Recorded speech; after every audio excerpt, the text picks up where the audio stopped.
My name is Mariana Isaac, and I'm a 36-year-old housewife. Today, I'd like to talk about my highly unusual family. My family consists of my husband, Hendrix, 10 years older than me, and my son, Colton, who is 16. Hendrix is the CEO of a decently sized construction company, and is rather rich, you could say. Meanwhile, Colton goes to a prestigious high school, and his grades are top-notch, the pinnacle of the elite. On the surface, you could say our family was the one that had so much potential. In reality, my friends are envious of my circumstances. And while I must remain modest and not boast, but how I appear to passerbys and how I think about it are often two different stories. From my point of view... Hey! Didn't I tell you to iron my uniform shirt? I'm sorry, I've forgotten about that. Why can't you just do what you're told? Sorry, honey, I'll do it right now, I promise. Also, you know about the meeting with me teacher this Saturday? Yes, of course I remember. Make sure you don't come wearing your usual rags, eh? You don't like my usual outfits? Outfits that make you look like a middle-aged witch, of course not! Sorry, I'm not too knowledgeable of fashion. Oh, you're so useless. Study up and get ready, alright? I'll do what I can before Saturday. I shouldn't have to tell you, goddammit! Forgive me. As you can see, my son has a very aggressive attitude towards me. You could say he was going through puberty, and that it's just a phase, but his behavior just cannot be only explained by mere puberty. I'm not eating this garbage! I'm in the mood for meat today! Oh, the vacuum's too loud, I'm studying! Read me goddamn lips! You're such a sleazebag! I'm embarrassed, you're me own mother! This is just ordinary language. Forget puberty hormones, isn't this downright harassment? But that wasn't all. One day, when Colton came home from school, Hey, what's this lunch? he showed me the lunch I'd given him that morning. He hadn't touched a crumb. Who told you to make a monotonous, brown, vulgar lunch like this? I can't show this garbage to me friends! He threw a temper tantrum and threw the food to the floor. It was such an inexcusable deed, but... I'm sorry. I'll make sure to make it look nice next time onward. I shouldn't have to tell you, you goddamn hag! You're really gonna get it if you do this again! He has a large, healthy body, and I can't oppose him. I couldn't say anything back at him, and could only miserably clean up the lunch he'd thrown. And what makes him very difficult is that he never shows this behavior outside the school. For example, whenever guests would come to our place, he would say, My mother's cooking is really delicious. I'm always thankful for it. Right, Mum? My, what a wonderful son! It's literally Jekyll and Hyde, and he behaves like a well-mannered prince whenever we aren't alone. There is a big reason why my son behaves towards me in such a terrible way. He must have been influenced by his father. The frick is this meal? Food for pigs, right? You won't do proper homework, you goddamn whore! You're so useless, woman! You're just my burden who eats and sleeps here! As you can tell, this is exactly how my son behaves too. Ever since Colton was a young boy, his father treated me in this way. But whenever he's out socializing, he never reveals a smidge of his Mr. Hyde. At home, my wife is just nagging forever and ever. I believe my son is mimicking his father to this degree. After all, Colton admires his father hugely, and as father and son, they're very close. And of course, from other families' perspectives, this is highly unusual.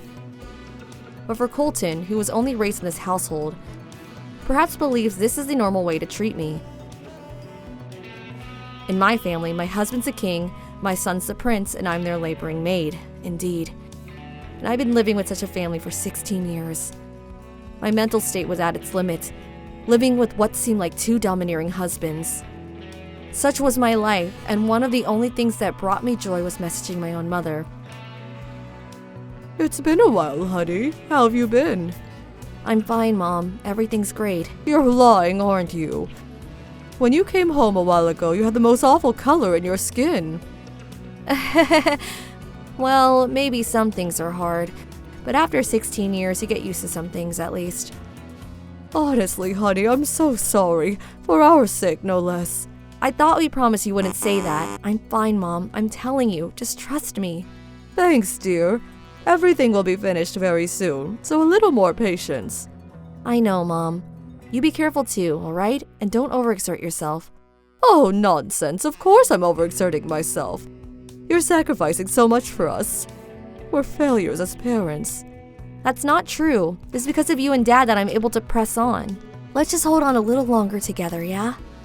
I'll leave the reason as to why I can't file for divorce just yet for later. And this happened a couple of days after Mom and I talked like this. An unbelievable event unfolded in my house. It was on the night I'd gone out for my class reunion, and when I came home late at night... Oh, huh? I was shocked to find a young woman in my living room wearing nothing but a bathrobe. And then, from the other room...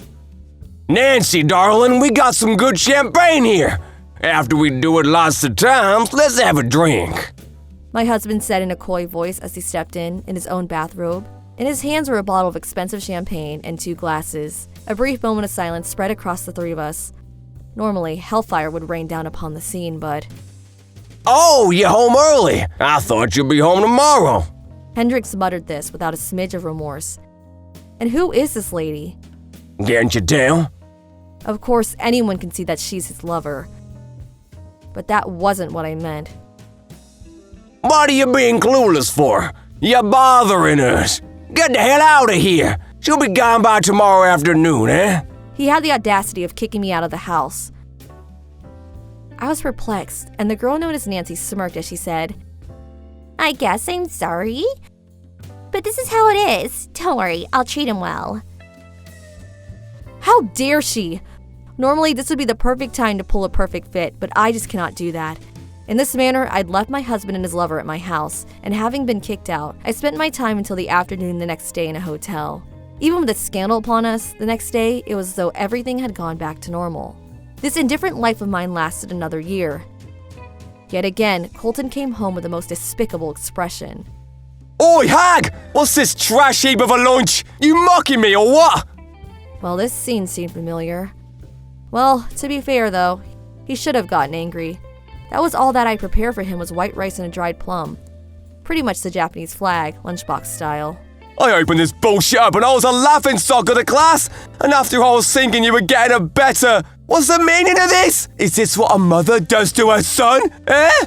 Now, normally I would grovel at his feet and beg for forgiveness, but not today. After all, I had given him that lunch with the intention of humiliating him. I was never your mother in the first place, and I'm so done with your stupid selfishness. I fought back with a resolved attitude. Colton was a bit flabbergasted at this new behavior. What? The frick are you saying, woman? Read my lips, if you please. I just said I'm not your mother. No tongue twister, no jute de monts. The events that led to me getting married into this family have been the most extraordinary in the first place. When I was 20 years old, the construction company that my parents were managing went through the red. It was the father of my current husband who saved it from bankruptcy, and back then, nobody topped him. Before I help you, I have one condition. Yes, sir! Anything you desire, sir! I would like your daughter to betroth to my son. This condition left my parents speechless, apparently. That was because I was still a college student at the time, 19 years old. And Hendrix was 29. While the age wasn't an issue, they were hesitant to allow their underage daughter be wedded so quickly. They were about to decline when... I accept. Mariana? I willingly accepted his conditions and saved my parents' his business in the process. In other words, I exchanged myself for the debts my parents were facing.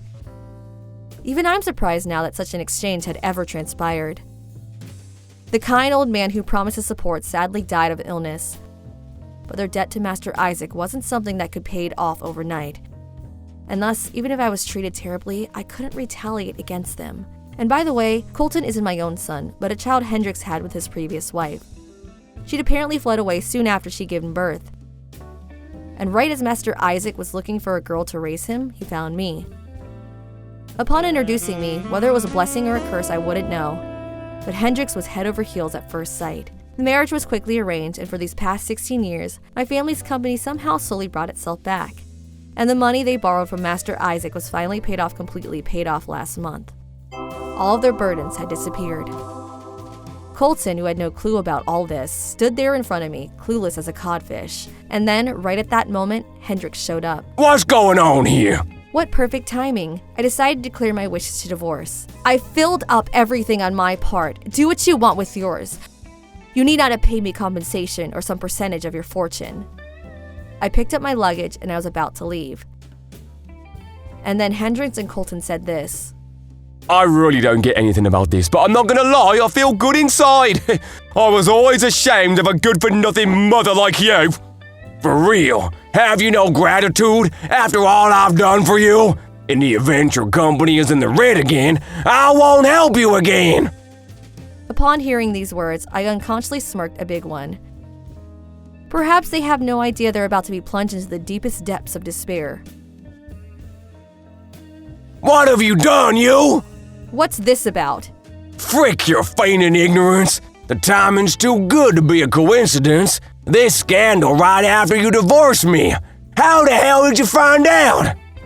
Well, I guess there's no use hiding anymore. More to the point, how could you not understand? But I suppose you thought of me a stupid, useless wife and let your guard down. Were you searching my office? If you have something to hide, better lock the door, sweetie. I've slowly but surely gathered solid evidence these past 16 years. You malicious woman! Look who's talking of all people. Also, should you be talking to me right now? Aren't there reporters outside as we speak? Now, an incident that made the covers of magazines. More specifically, a scandal about a certain famous company doing illegal construction for a number of years. This certain company was, of course, Hendricks. For a long time, they've been using construction materials that were cheaper than what was ordered, did poor work on the construction itself, and put the difference in money in its pocket. Soon after my divorce, this truth propagated across the public eye. This was no coincidence, of course. I pulled the trigger myself. For 16 years, I continuously searched my husband's weakness. His cheating simply wasn't enough. I wanted to find something that would definitely end his entire career and make hell freeze over. That's when I decided to search his office. Luckily, Hendricks was often away on business, and his absence was a common occurrence. Colton was also rarely at home, what with his school club and his study camps, and this enabled me to thoroughly look through Hendricks' office. And in the end, I was finally able to obtain the proof of these illegal transactions. While they should be documents that would make no sense to the beginner's eye, I was helping my parents with their own company from when I was in high school. The documents were the company's accounts, and I instantly realized its revenue was inflating rapidly. I then leaked this information to a friend of mine, who's a freelance journalist, and this journalist was none other than... You did it! With this much evidence, this bastard's downfall will be absolute. I'll leave the rest to you, Hannah. Yes, indeed, she was the girl known as Nancy, Hendricks' lover. To tell you the truth, Nancy was a fake name, and her real name was Hannah Sylvester. She'd been a friend of mine since college, and was always concerned about my situation. But the fact she wanted to be a journalist dates from when she was a young girl. And, by happenstance, we both wanted to take down the same person, and so we collaborated on the case. She said she used some taboo way of getting more insider information, but becoming a lover just for the sake of getting the information? That was an admirable journalism spirit right there. The day after she slept with Hendricks. What the heck, Hannah? I didn't think you'd do something this insane. That bastard is completely convinced I'm a hostess hooker. Honestly, he thinks he can trust women with his life. He told me so much, I was trying so hard not to laugh. But wasn't it disgusting to do it with him? I mixed a sedative with the champagne and I just talked to him until he fell asleep, drunk out of his skull. Oh, and by the way, you can rest assured I recorded every word he said. Why, thank you, madam. He's made you suffer so much all these years. He deserves the worst. My parents are so close to completely paying off their debts to him. I'm planning to divorce when they're done, so would you mind waiting until after the divorce to leak the evidence? I don't want the divorce to be inhibited by the chaos that would ensue. No problem. I'll give the evidence to a magazine company once you give me the thumbs up. Our cunning plan finally culminated in Hendricks suffering a devastating blow. As we planned, the police investigated the situation regarding the illegalities, and the result was that he had to pay gargantuan sums in damages. The company, of course, went bankrupt. Hendricks is now detained and under interrogation for a number of crimes, including fraud. If the trial finds him guilty, even with the review of the documents, his life will forever be fraught with huge debts.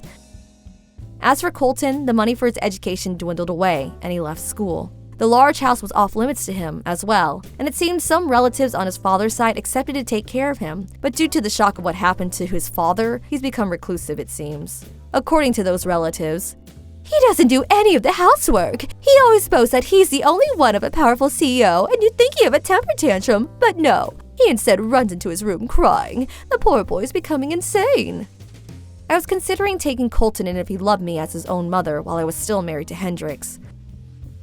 But he become one and the same as his father. Although it may be cruel, I'd given up on that idea and decided to give him hell too.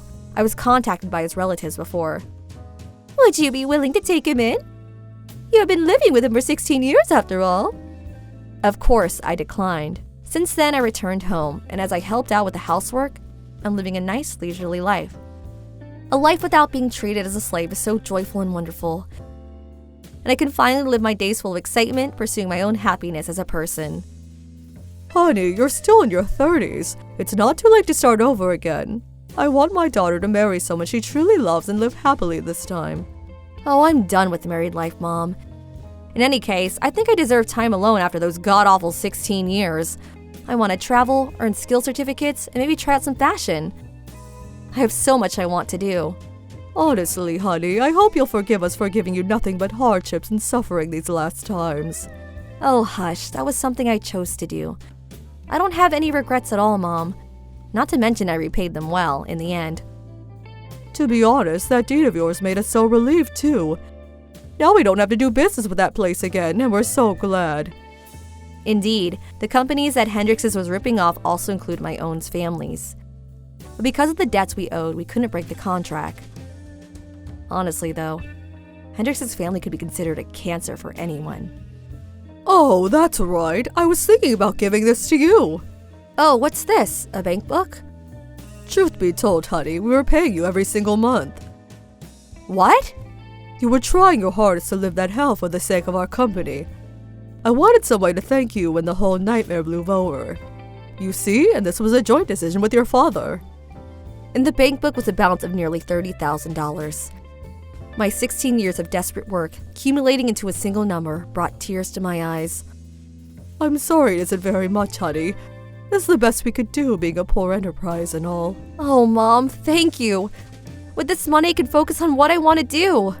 In this manner, now helping with the housework and their company, I was able to receive skill certificates in construction and real estate to make the workflow of our company a lot smoother and more flexible. To compensate for the lacking materials from my ex-husband's company, we set out to fix broken windows and doors of homes, and we shifted to a community-based enterprise. We use this if something ever happened to the tenants' home, it will all be all right once you leave it to us kind of motto to our advantage. We also built a strong business foundation by establishing partnerships with life infrastructure companies like electricity and gas. These changes were well acknowledged, and I was promoted to vice president of the company.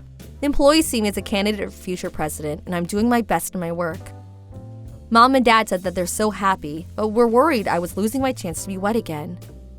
But honestly, I truly have no intention to marry again. I hope I do my best for the company and for the great community that is my home.